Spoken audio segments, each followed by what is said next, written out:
Hosur bus நிலையம் எதிரே கடைகள் அகற்றம். ஓசூர் மாநகராட்சி ஆணையரின் உத்தரவின் பேரில் சுகாதார ஆய்வாளர் ராஜா பாண்டியன் தலைமையில் பஸ் நிலையம் எதிரே நடைபாதையில் வைக்கப்பட்டிருந்த தள்ளுவண்டி கடைகள் அகற்றப்பட்டன. பொதுமக்களுக்கு சிரமம் ஏற்படுவதாக புகார் எழுந்ததை அடுத்து இந்த நடவடிக்கை மேற்கொள்ளப்பட்டது. ஊழியர்கள் கடைகளை அகற்றி பொருட்களை கையகப்படுத்தியதால் கடைக்காரர்கள் ஊழியர்களுடன் வாக்குவாதத்தில் ஈடுபட்டனர். கடைக்காரர்களுக்கு மாநகராட்சி அலுவலகத்திற்கு வந்து அதிகாரிகளிடம் விளக்கம் அளித்து பொருட்களை எடுத்துச் செல்லுமாறு கூறப்பட்டது. தள்ளுவண்டி கடைகள் லாரியில் ஏற்றி மாநகராட்சிக்கு எடுத்துச் செல்லப்பட்டன. மீண்டும் சட்டவிரோதமாக கடைகள் வைத்தால் அகற்றும் பணிகள் தொடரும் என மாநகராட்சி எச்சரித்துள்ளது.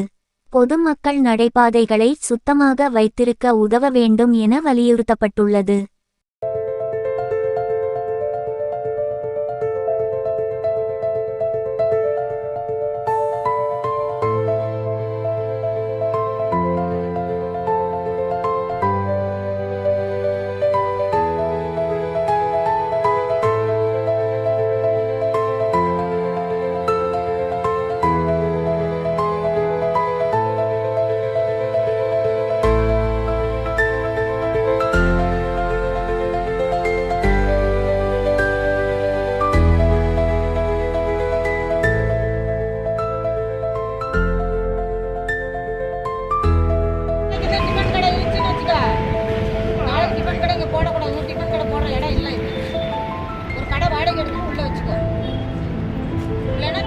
தள்ளிட்டே போய் எங்கன்னா விற்போம். வேணாம் சொல்லணும்.